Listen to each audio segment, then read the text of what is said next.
Doctor Michael Newton ने इस book में अपने क्लाइंट्स को हिप्नोटाइज किया है और अलग-अलग स्टेजेस के लोग हैं। कुछ लोग हैं जो बहुत कम मैच्योर हैं, कुछ लोग हैं जो बहुत मैच्योर हैं, लेकिन ये जो क्लाइंट है वो अभी-अभी मरा है। फिजिकल बॉडी उसकी डेड है, उसकी वाइफ बहुत परेशान है, अंतिम संस्कार हो चुका है और वो बहुत फ्रस्ट्रेटेड है अपनी वाइफ को बिलीव कराने के लिए कि मैं ठीक हूँ, मैं मरा नहीं हूँ, मैं ख़त्म नहीं हो गया हूँ। और ये फ्रस्ट्रेशन बहुत कॉमन मुझे लगता है होती है, हर इंसान की होती है, हर वो इंसान की जो अपने आप को बॉडी मानता है। नमस्ते दोस्तों, स्वागत है आपका हमारी इस वीडियो सीरीज़ में जो बहुत ही मिस्टिकल है और इसमें मृत्यु को, मौत को एक प्रार्थना की तरह करना सिखाया गया है, क्योंकि जो भी इंसान इस सीरीज़ को ध्यान से सुन पाता है और उसके अंदर में भरोसा डेवलप हो पाता है तो उसका माइंड मेडिटेटिव हो जाएगा। वो आदमी धीरे धीरे शरीर से हट करके सोल की तरह जीना शुरू कर देगा। अभी कुछ दिन पहले मैंने एक वीडियो बनाया था, अगर कोई भी आदमी सक्सेसफुल बनना चाहता है, अमीर बनना चाहता है, तो उसको अपने आप को एक अमीर की तरह सोचना पड़ेगा। गरीब है लेकिन अपने काम को अमीर की तरह सोचना पड़ेगा। मेरे ख्याल से 3 मिनट का वीडियो था, तो उसमें मैंने बात की थी आइडेंटिटी की। अभी श्रीश ने वो वीडियो शुरू किया है, एटॉमिक हैबिट, उसमें भी बात आएगी। अगर आप एक एथलीट हैं तो आप अपने आप को मानना शुरू कर दीजिए कि आप एक एथलीट हैं। आप एक डॉक्टर हैं तो आप मानना शुरू कर दीजिए कि आप डॉक्टर हैं। तो धीरे धीरे आपकी हैबिट में वो चीज़ें आ जाएंगी जो आप करना चाहते हैं। अभी हमारी हैबिट है शरीर की तरह जीना, और जब कोई ऐसी बातें करता है कि मरने के बाद भी हम जिंदा रहते हैं, कोई मरता नहीं है, तो हमारी मेंटल हैबिट को पचता ही नहीं है। वहीं पर गौतम बुद्ध या भगवान कृष्ण जैसे लोग इस चीज़ को शुरू से ही मान के चलते हैं कि मैं तो मर ही नहीं सकता हूँ। उसके बाद वो अपनी ध्यान से, अपनी साधनाओं से इसको प्रूव करके दम लेते हैं। क्या प्रूव करते हैं? कि मैं आत्मा हूँ। डॉक्टर माइकल न्यूटन ने इस बुक में अपने क्लाइंट्स को हिप्नोटाइज किया है और अलग-अलग स्टेजेस के लोग हैं। कुछ लोग हैं जो बहुत कम मैच्योर हैं, कुछ लोग हैं जो बहुत मैच्योर हैं, लेकिन ये जो क्लाइंट है वो अभी-अभी मरा है। फिजिकल बॉडी उसकी डेड है, उसकी वाइफ बहुत परेशान है, अंतिम संस्कार हो चुका है और वो बहुत फ्रस्ट्रेटेड है अपनी वाइफ को बिलीव कराने के लिए कि मैं ठीक हूँ, मैं मरा नहीं हूँ, मैं ख़त्म नहीं हो गया हूँ। और ये फ्रस्ट्रेशन बहुत कॉमन मुझे लगता है होती है, हर इंसान की होती है, हर वो इंसान की जो अपने आप को बॉडी मानता है। जो भी मैं पढ़ूंगा यहाँ पर आपके सामने, मैं ये प्रूव करना चाहता हूँ आपके मन को कि डेथ इल्यूजन है। और इसमें आप प्लीज़ एक्सपेरिमेंट करिएगा। रात को एक बार सोते समय और दोपहर को एक बार सोते समय कोशिश करिए कि दोपहर को भी 10-15 मिनट के लिए सोइए। इसको साइंटिफिक भाषा में नून फिएस्टा कहते हैं। आप लोग सोते रहिए ये सोचकर कि मेरा टाइम वेस्ट होगा, लेकिन एक बार आपको उसका टेस्ट लग जाए, डीप स्लीप में जाकर के बाहर आने का, तो ऐसा हो जाता है जैसे पूरा का पूरा ब्रेन को किसी ने साफ कर दिया, चिकना कर दिया। आप फ्रेश तरीके से चीज़ों को देख पाएंगे, सोच पाएंगे। और वहीं पर अगर आप डेथलेस स्टेट में जाना चाहते हैं तो सोते समय अपने बॉडी को फील करिएगा, थॉट्स को नहीं, बॉडी को। अपने बॉडी को फील करना है। बस बॉडी को फील करिए, सांस को फील करिए। जब कहीं थॉट्स कहीं और जा रहा है वहाँ से लाइए, अपनी सांस को फील करिए, बॉडी को फील करिए, तो अचानक से आप कॉन्शियसली स्लीप में चले जाएंगे और आप कॉन्शियस रहेंगे, और वो होगा आपका एक्सपीरियंस ऑफ डेथलेसनेस। वो फिर मरने के बाद भी आपको एक्सपीरियंस रहेगा कि अरे मैं तो वही हूँ। फिर कई बार आप जी चुके रहेंगे, अपनी डेथ को कई बार जी चुके रहेंगे और आपको मरने का एक्सपीरियंस शॉकिंग लगेगा ही नहीं। और फिर तो ये भी हो सकता है कि आप जीते जी अपने लव्ड वंस को फील करा सकते हैं अपनी ज़िंदगी, अपनी डेथ का एक्सपीरियंस, कि मैं देखो बॉडी से अलग कैसा तुमसे बात करता हूँ, कैसा मैं तुम्हें फील करा सकता हूँ। आज यही हम पढ़ेंगे भी कि ये आदमी या कोई भी सोल मरने के बाद कैसे सेंस कराती है लव्ड वंस को।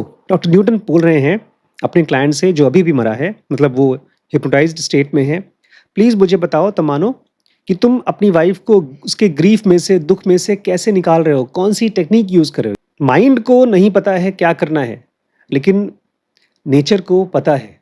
डेथ के बाद सोल को पता है कि उसको ग्रीफ़ करने वाली दुखी वाइफ़ को हेल्प करना है, उसको दुःख में से निकालना है। ये बोल रहे हैं कि मैं अपने माइंड में से मतलब अपनी बीइंग में से एनर्जी फेंकूँगा, क्योंकि इनकी सोल कमरे के ऊपर छत पे है। वहाँ से जैसे नहाते समय शावर होता है, पानी गिरता है, ऐसे ही मैं अपनी एनर्जी को अपनी वाइफ़ के ऊपर गिराऊँगा, फ़ील कराने के लिए। उसके सर से लेकर के वेस्ट तक पूरी वो मेरी एनर्जी से भीग जाए, ऐसी कोशिश करूँगा मैं। डॉक्टर न्यूटन बोलते हैं, अगर मान लो मैं भी तुम्हारी तरह मर गया हूँ, फिज़िकल बॉडी से अलग हो गया हूँ, मैं भी स्पिरिट हूँ और तुम ऊपर से अपनी एनर्जी अपनी वाइफ़ पर शावर कर रहे हो, तो मुझे कैसा दिखाई देगा? स्माइल करता है, बोलता है ऐसा कैसा? बहुत सिंपल है, ऐसा लगेगा जैसे एक कॉटन की कैंडी है, नीचे आराम से प्यार से गिर रही है, सॉफ्ट टच, जैसे माँ की ममता फ़ील करती है बच्चे को, ऐसा कुछ। डॉक्टर माइकल बोलते हैं, और ये करता क्या है ये एनर्जी? देखिए दुनिया में ना कितना भी बड़ा से बड़ा आदमी हो, बहुत पावरफुल, बहुत अमीर आदमी हो, लेकिन जब उसको प्यार चाहिए होता है अपनी बीवी का, अपनी माँ का, उसको अच्छा लगता है। ऐसे ही वाइफ़ को भी अपने हस्बैंड का या अपने बेटे का, अपने पिता का प्यार चाहिए हो, तो अच्छा लगता है। तो ये बोल रहे हैं, मैं जब उसको एनर्जी डालूँगा, तो एक ब्लैंकेट की तरह उसको फ़ील होगा, जैसे सर्दियों में ब्लैंकेट फ़ील होता है ऐसा, कामिंग फ़ीलिंग आएगी उसको, शांत फ़ीलिंग आएगी। यहाँ पर एक नई चीज़ आपको पता चलनी चाहिए कि आप किसी को जब हेल्प करते हैं, तो वो भी एक स्किल है। जैसे कल हम लोगों ने मीटिंग किया, हम हमारे एम्प्लॉयी थे, वो ठीक से रेटिंग नहीं किया उन्होंने, तो हम उनको तुरंत नाराज़ हो सकते थे, लेकिन हम उनको हेल्प करने की कोशिश कर रहे हैं। जब हेल्प करते हैं तो आपकी एनर्जी काम होती है। तो यहाँ पर ये बोल रहे हैं, मुझे अभी हेल्प करना आता नहीं, इसको बोलते हैं क्लोकिंग। क्लोकिंग मतलब एक क्लोक टाइप का बना करके उसके ऊपर मैं गिरा रहा हूँ। अब मैं सीखा नहीं हूँ, सीख रहा हूँ, कैसे एक प्रोटेक्टिव क्लाउड ऑफ एनर्जी मैं अपनी वाइफ़ के ऊपर डाल सकूँ, धीरे-धीरे प्रैक्टिस कर रहा हूँ। मैं फिर से आपको बताऊँगा, वो मूवी आपका होमवर्क है, बहुत स्पिरिचुअल मूवी है द घोस्ट। सेम कहानी है, पति मर चुका है, अभी-अभी मर्डर हुआ है, वाइफ़ बहुत मिस कर रही है और बेचारा डेड सोल उसको काउंसल करने की कोशिश कर रही है। फिर एक दूसरी लेडी है जो डेड लोगों से बात कर पाती है, तो उसकी मदद से ये काउंसल करता है। बट रियलिटी में ऐसा नहीं होता। रियलिटी में सोल्स खुद ही एक एनर्जी शावर करती हैं। पिछले 3 दिन से मैं अपनी वाइफ़ को रोज़ सुबह-शाम जब भी वो जगती है, सोती है, और हाँ, ये बात ध्यान रखिएगा, सोते समय सोल्स आपको ज़्यादा हेल्प कर पाती हैं, टच कर पाती हैं। बिकॉज़ वो मॉलिक्यूलर वर्ल्ड में वो भी होते हैं और आप भी होते हैं। तो अच्छा, बड़ी मेहनत कर रहे हो यार। 3 दिन से तुम उसके साथ काम कर रहे हो। अब क्या कर रहे हो? हम लोग अक्सर एक-दूसरे को किस करते हैं, हग करते हैं, टच करते हैं और ख़ास तौर से एक हैबिट के हिसाब से करते हैं। अक्सर हस्बैंड वाइफ अगर किस करते हैं तो लिप किस करते हैं, या शायद गाल पे करते हो, कोई माथे पे करता हो, अलग-अलग जगह है और वो हो जाता है एक स्पिरिचुअल प्लेस। ये आदमी कह रहा है, मैं अपनी एनर्जी को उसके साथ फ़िल्टर करके चेक कर रहा हूँ कि कहाँ पर मुझे मिल रहा है एक सॉफ्ट स्पॉट। क्योंकि इस समय उसने अपने आप को, पूरी बॉडी को, माइंड को ब्लॉक कर रखा है। किस चीज़ से? दुःख से। मैं घुस ही नहीं पा रहा हूँ। हम लोग अक्सर दुःख से या गुस्से से अपने आप को ब्लॉक करते हैं। ये भी प्रैक्टिस हम लोगों को करना चाहिए, पता है? जब दुःख हो, तो समंदर की लहरों की तरह साँस लें। Waves of ocean. ताकि वो जो दुःख का एक वॉल क्रिएट हो गया है हमारे चारों तरफ, वो कमज़ोर पड़ सके। ख़ास तौर से अगर अभी भी आपके आस-पास में किसी की डेथ हुई है, आपके ही लव्ड वन का, तब आपको जल्दी से जल्दी खुद भी कोशिश करो कि दुःख में से निकलूँ मैं, एक नॉर्मल स्टेट में आऊँ। ये एक ब्लॉक है। मैं कोशिश कर रहा हूँ वो जगह जहाँ से मैं घुस सकूँ उसके माइंड में। मुझे बोलते हैं, मिल गया आप। मेरी वाइफ़ के जो सर के बाईं तरफ, आँखों के पीछे, यहाँ पे, वो सॉफ्ट स्पॉट है, वीक स्पॉट, जिसके ज़रिए मैं उसके माइंड के अंदर घुस सकता हूँ। डॉक्टर माइकल बोलते हैं, यही क्यों? क्या यहाँ कोई स्पिरिचुअल स्पॉट है क्या? सबको होता है? बोलते हैं, अक्सर एलिस को जब मैं उसके कान के पास किस करता था तो अच्छा लगता था। तो ये वो स्पॉट हो गया है। हमारे अंदर में जो एक-दूसरे को हम कैरेस करते हैं, प्यार करते हैं, और उसकी मेमोरीज़ बहुत मीनिंगफुल होती हैं। बोलते हैं, अब मुझे मिल गया, वो स्पॉट मिल गया, अब मैं अपनी पूरी एनर्जी को एक सॉलिड ट्रेन की तरह बना दूँगा और उसके अंदर मैं घुसूँगा, एक सॉलिड लाइट की बीम की तरह अंदर घुसने की कोशिश करूँगा। डॉक्टर माइकल बोलते हैं, लेकिन क्या तुम्हारी बीवी इस चीज़ को फ़ील कर पाएगी जो तुम कर रहे हो? अपनी एनर्जी को बीम ऑफ लाइट बनाकर उसके अंदर डालने की कोशिश कर रहे हो? तो हाँ, बीच-बीच में फ़ील कर पाती है, फिर दुःख आ जाता है। जैसे जब हम लोग बीमार होते हैं ना, भूख नहीं लगती।